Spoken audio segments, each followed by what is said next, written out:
Hello and welcome. I'm Devika Devan and you're watching NewsX World. Let's take a look at our top stories of the hour. Authorities have released a new video of the suspect in the Charlie Kirk shooting, seen running across a rooftop after firing the fatal shot. He was wearing sunglasses, Converse shoes and a black t-shirt with an American flag and eagle. Officials say over 7,000 tips have been received while forensic evidence is being processed to pursue the death penalty.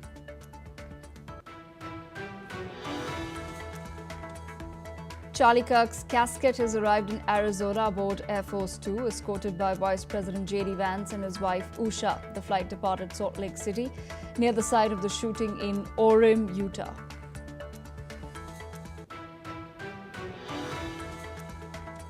The United Nations Security Council has condemned the recent strikes on Qatar's capital Doha, but did not mention Israel. Israel attempted to target Hamas leaders, escalating tensions in the region. The United States backed the statement, signaling disapproval of Prime Minister Netanyahu's unilateral action.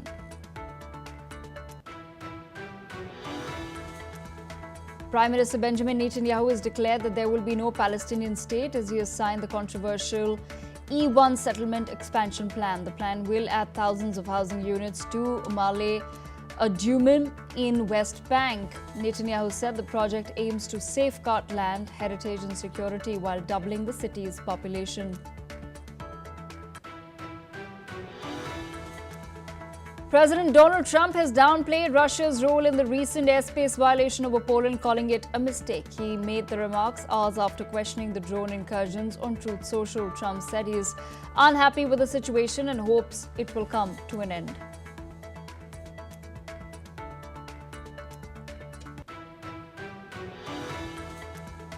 More than 300 South Koreans detained in a massive immigration raid at a Hyundai plant in Georgia are now back in South Korea.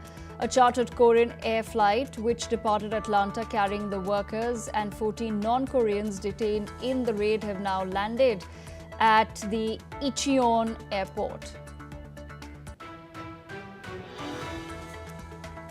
Former Brazilian President Jair Bolsonaro was sentenced to 27 years and 3 months in prison for plotting a coup after the 2022 election. The Supreme Court panel made him the first former president in Brazil's history convicted for attacking democracy. The ruling has drawn disapproval from the Trump administration. Belarus has freed 52 prisoners, including an EU employee, following an appeal by President Donald Trump. The move comes as Washington seeks closer engagement with Minsk despite European criticism. Trump has sent multiple US delegations this year to the nation.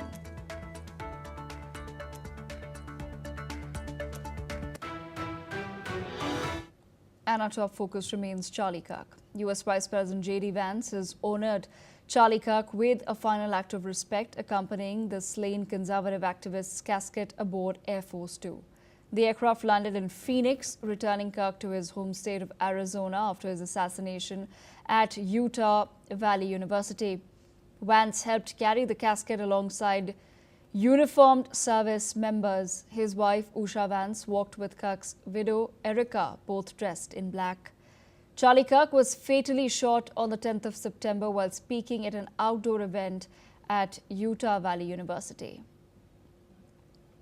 Mr. Ross Feingold, political analyst, with us on the broadcast. Mr. Feingold, what really is the temperament right now in the United States of America?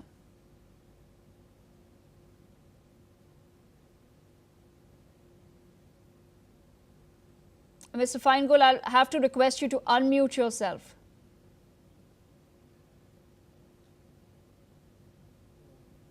The United States has been in a period of hyper-partisanship for many decades already, but of course reasonable people will condemn this, whether they're Democrats, liberals, progressives, Republicans, or conservatives. There's only one correct response to an assassination of a political figure, and that's to condemn all types of political violence, no matter who it's directed to, or who it's directed against, or who the source is.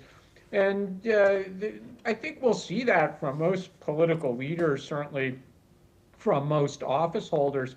But there are going to be people on the internet who are going to say nasty things about Charlie Kirk at a time like this, which is, of course, that's completely inappropriate. But we also have to be realistic. After a period of discussion and condemnation and mourning about this assassination, weeks or months later, the political divide will reemerge, and politicians will be arguing, and media will be promoting their side and criticizing the other, and politics, as usual, will eventually go on.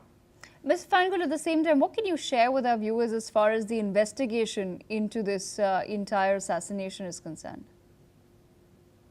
It's clear that the investigators, from publicizing those photos, needed additional tips from the public. Chances are they're going to get many, many tips, whether from people who witnessed this person at the site on the day of the event, or people who might even recognize the perpetrator and phone in tips as well. I think we should be confident that an arrest will be made probably soon. If we look at recent high-profile cases in the United States, arrests tend to be made within days. We think about Luigi Mangione, who assassinated the corporate CEO last year. He was apprehended within 5 days.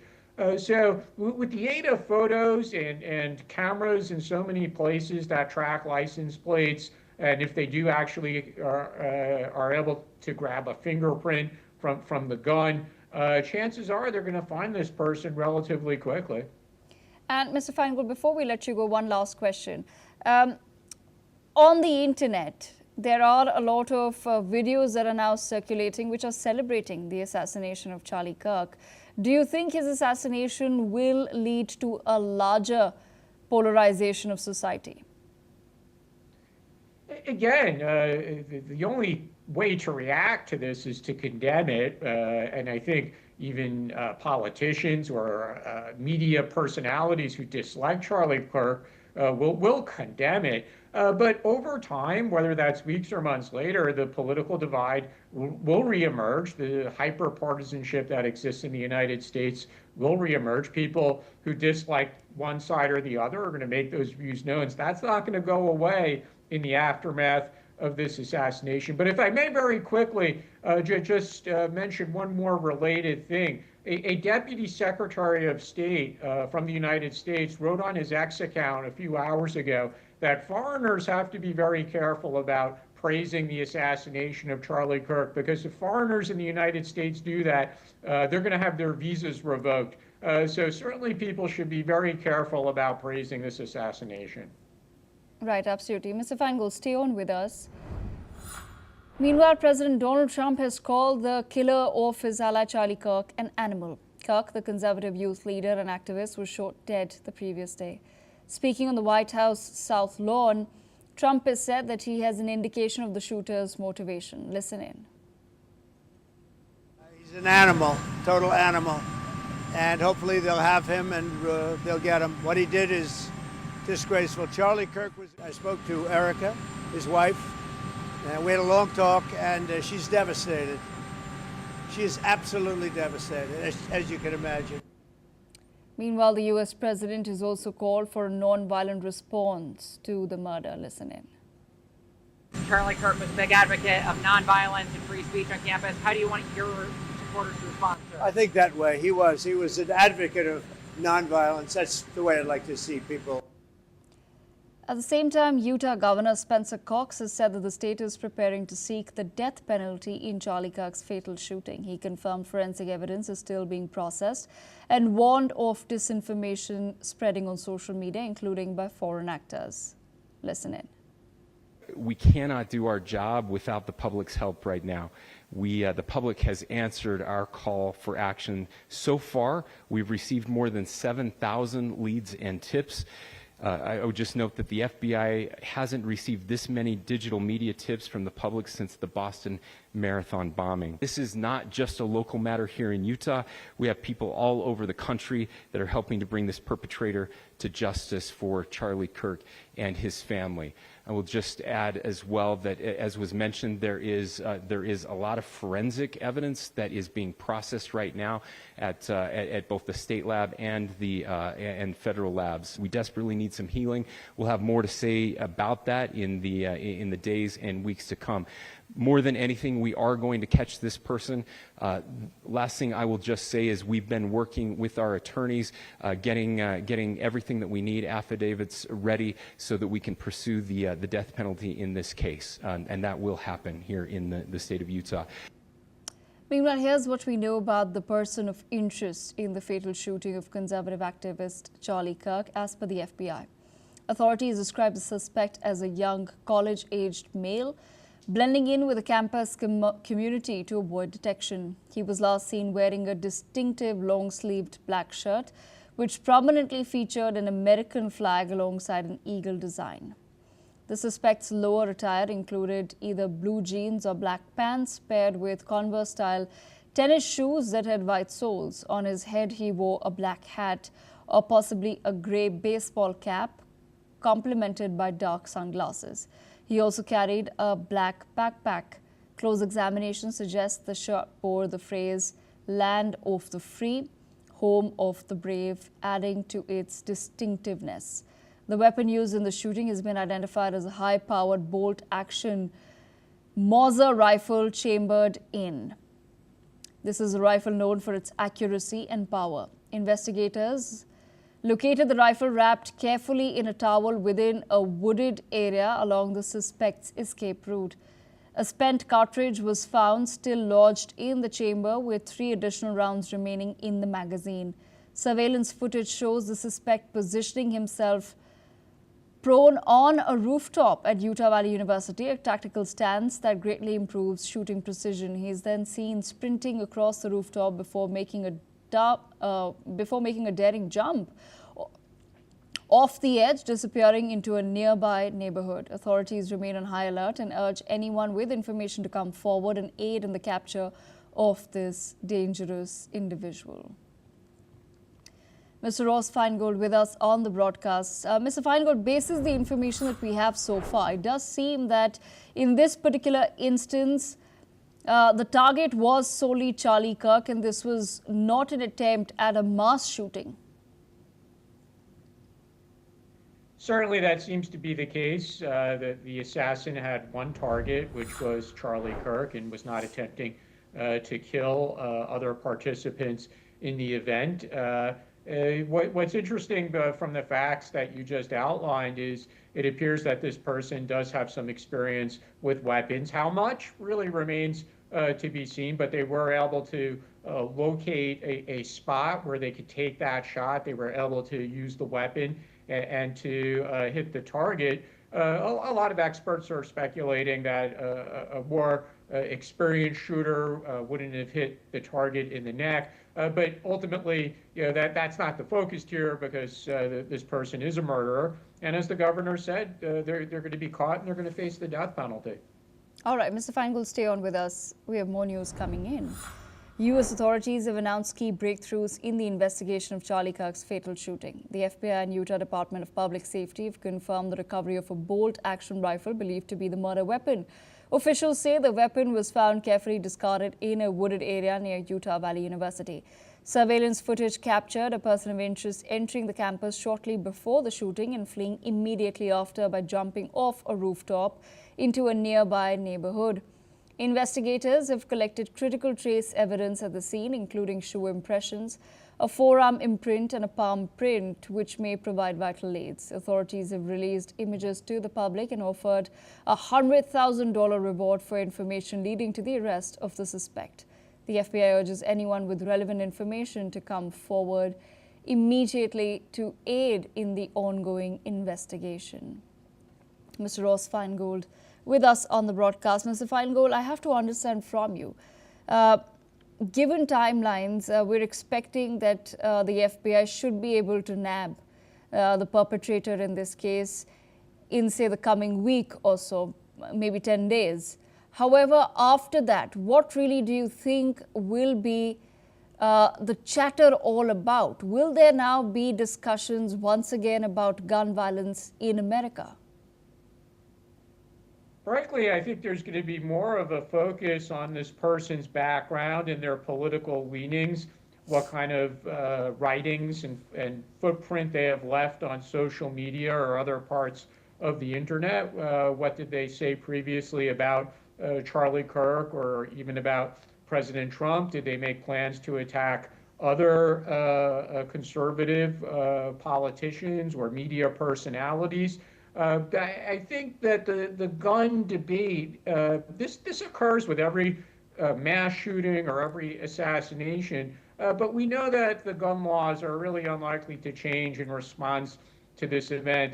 That's just not on the agenda of the White House or of Congress, especially under a Republican-controlled White House and Congress. And if anything, I think this is just going to convince people, similar to Charlie Kirk's own words about the importance of the Second Amendment's right to carry arms, and people who believe very strongly in the wording of the Second Amendment and that it does guarantee the right to own arms, they're going to, I think, double down on that belief.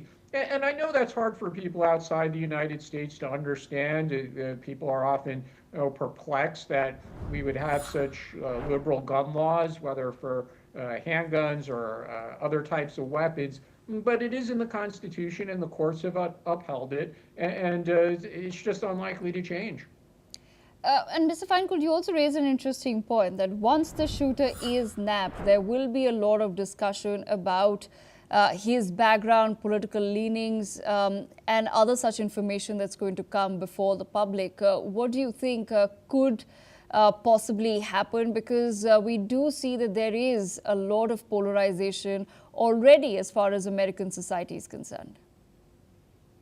Certainly, if this assassin followed certain politicians on social media, for example, or wrote about certain politicians or media personalities that they liked in their own diary, for example, certainly people are going to point fingers at those politicians or media personalities and say that your rhetoric caused people to become violent. Now, that might be an unfair accusation, but again, I'm just speculating on that at the moment because we simply don't know who the assassin followed or liked or took as their inspiration when it comes to politics or media discussion. But I do expect that that's going to come out. We are going to find out that this person regularly visited certain websites or regularly read the social media posts of certain politicians or pundits.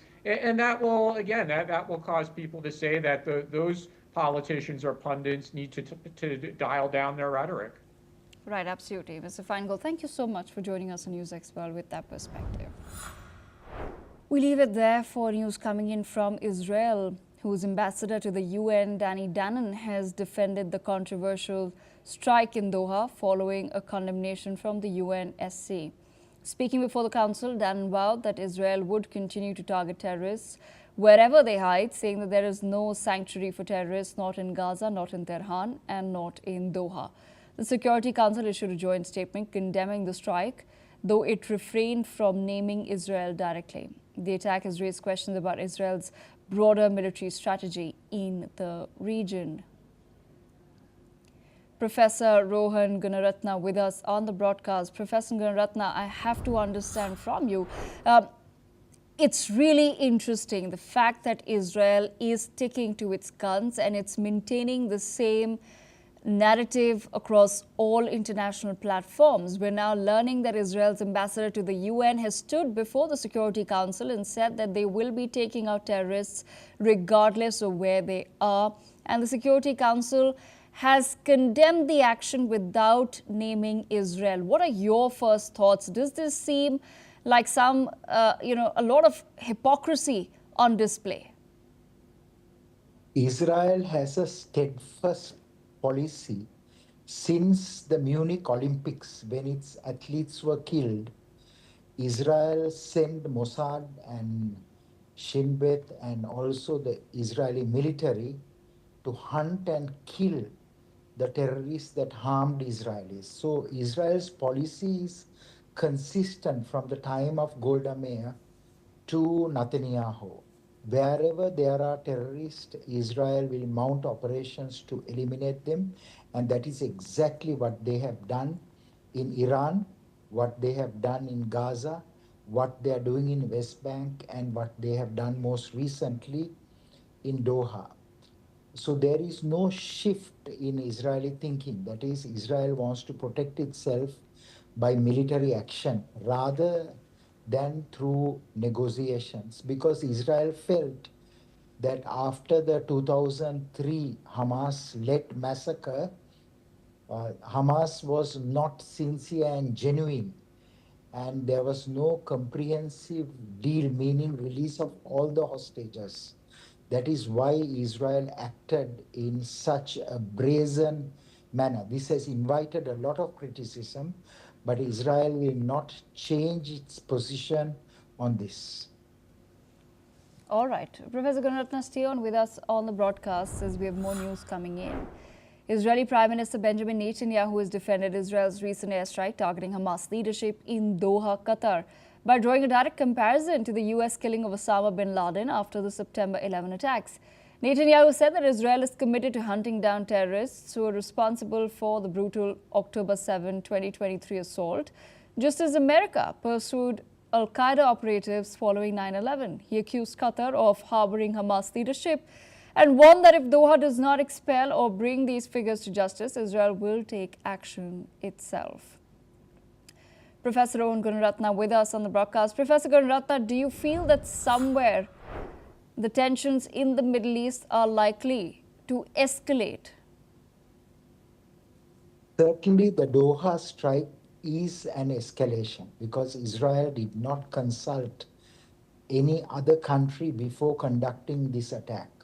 And Prime Minister Netanyahu drew a parallel to the American killing of Osama bin Laden Abbottabad in Pakistan, and where the US Navy SEALs team attacked bin Laden and killed him.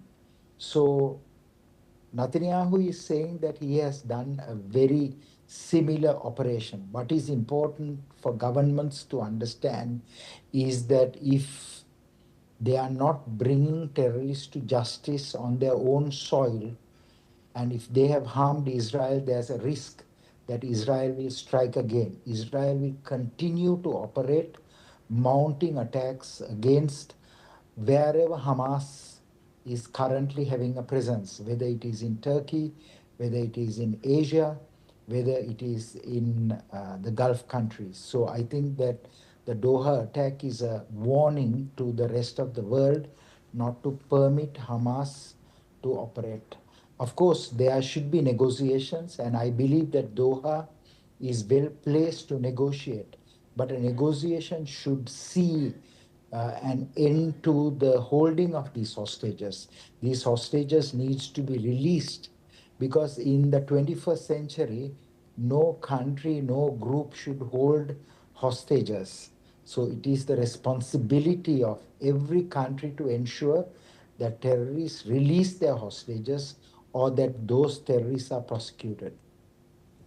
All right. Professor Gunaratna, stay on with us on the broadcast as more news is coming in. Qatar's Prime Minister Sheikh Mohammed bin Abdul Rahman Thani is set to meet with top US officials in Washington to discuss the fallout from Israel's recent airstrike targeting Hamas leaders in Doha. The meeting, which will include US Secretary of State Marco Rubio and possibly President Donald Trump, comes amid growing international concern over the strike and ongoing efforts to broker a ceasefire in Gaza.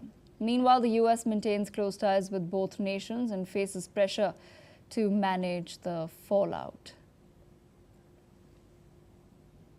In other news, Polish Prime Minister Donald Tusk has said on Friday that the recent incursion of Russian drones into Polish airspace was not an accident, directly contradicting remarks by US President Donald Trump, who claims that the incident might have been a mistake. Listen into what Trump had to say. Could have been a mistake. Could have been a mistake, but regardless, I'm not happy about anything having to do with that whole situation. But hopefully it's going to come to an end. Well, the incursion took place early Wednesday when Polish forces shot down multiple Russian drones with the support of NATO aircraft. It marks the first known case of a NATO member firing in direct response to Russian aggression during the ongoing war in Ukraine. Poland's Deputy Defense Minister has also responded to President Trump's comments, saying on Polsat News that there's no question of a mistake.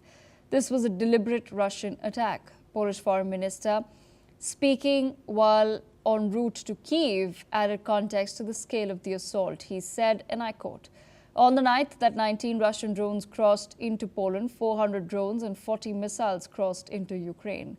These were not mistakes," he said in a video message posted on X. Following the incident, Poland has now called for a UN Security Council meeting scheduled for 3 p.m. local time on Friday in New York, according to the Polish Ministry of Foreign Affairs. In other news, the death toll in Nepal's anti-corruption protests has climbed to 51. Victims include 21 protesters, 9 prisoners, 3 police officers and 18 others. Amid the turmoil, Army Chief General Ashok Raj has arrived at the president's residence in Kathmandu for a crucial meeting with political and judicial leaders. The agenda includes forming an interim government after Prime Minister KP Sharma Oli resigned earlier this week. 3 names are emerging as possible contenders for interim Prime Minister.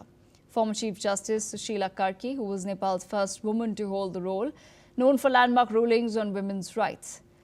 Kulman Gising, the engineer credited with ending years of power cuts before being ousted earlier this year, and Kathmandu Mayor Balendra Shah, a civil engineer and former rapper, now hailed by youth protesters as the voice of a new generation. Professor Rohan Gunaratna with us on the broadcast. Professor Gunaratna, it is critical for Nepal to find a way out of the current crisis. Of some of the names that are doing the rounds for possible interim leaders, in your assessment, who's the most likely choice?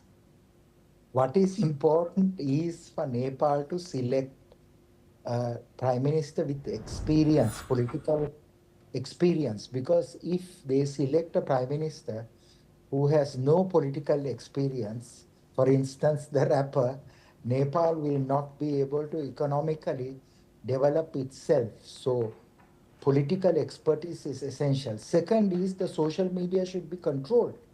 There should be new laws to take action against executives of social media companies for inciting violence.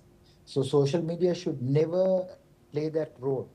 Third is that protests should be controlled and contained in a very effective manner. And if you ask me for one more thing, I would say that this is largely a protest against corruption and perceived corruption. So governments must conduct themselves in a way where politicians are held accountable and politicians are transparent. 5 beautiful hotels in Nepal were attacked. Of course, the parliament was attacked, and also the main officers were burnt. So this is a very important lesson, not only for Nepal, but for the rest of the world, especially the Gen Z, the young generation. We have to keep them informed of what is happening, and we have to make sure that proper action is taken if a politician is found corrupt. But what is most important is to bring an intelligent and a wise leader with experience to govern Nepal. All right, Professor Rohan Gunaratna, thank you so much for joining us on the broadcast. In other news, the U.S. Treasury Department has announced that Treasury Secretary Scott Bessent will meet with senior Chinese officials, including Vice Premier He Lifeng, in Madrid during his European trip from the 12th till the 18th of September. The department said Bessent and his Chinese Vice Premier will discuss key national security, economic and trade issues of mutual interest. The status of TikTok is also expected to be discussed. After several deadline extensions, President Donald Trump is set to decide by next week whether the video sharing app owned by a Chinese company will face a nationwide ban on national security grounds. The United States and China have already held 3 high-level trade talks, while He Lifeng, a trusted aide to President Xi Jinping leading the Chinese delegation, has said. Tariffs are also on the agenda following their last high-level meeting in late July in Stockholm. The two countries extended a 90-day tariff truce until the 10th of November. After his visit to Spain, Besant will be traveling to Britain to join President Trump's state visit and to meet King Charles.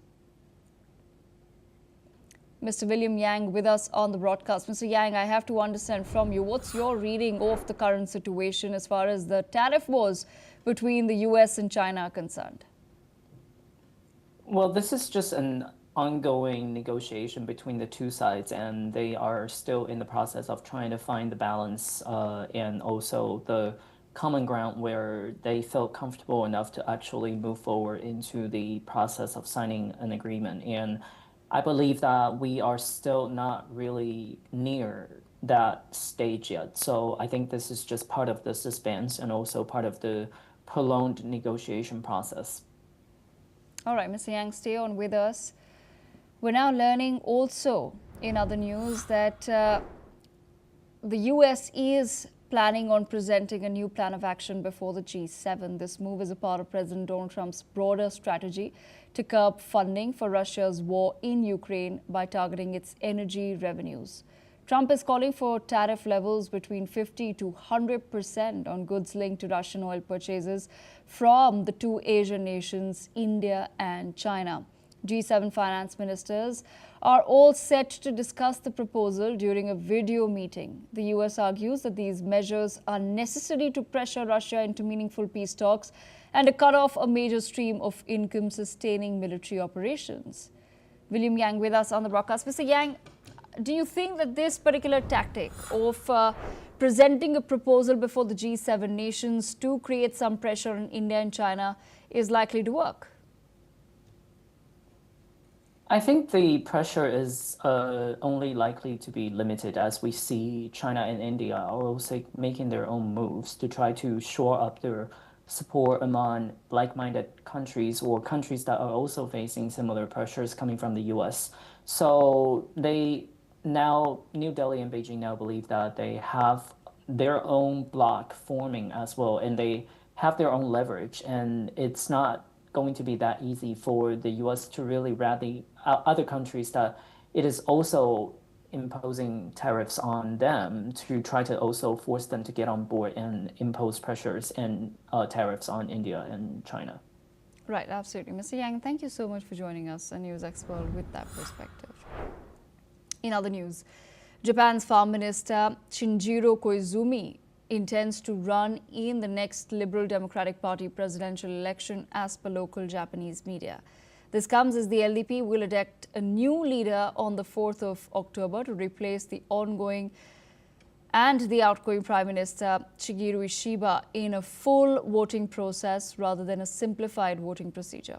Koizumi, the son of former Premier, has gained prominence as Ishiba's farm minister tasked with curbing soaring rice prices. He and Sane Takaichi, a veteran fiscal dove who local media say has decided to run, are seen as front-runners in the race. And that's all that we have time for. We will continue to bring you more updates from around the world on the other side. Stay tuned.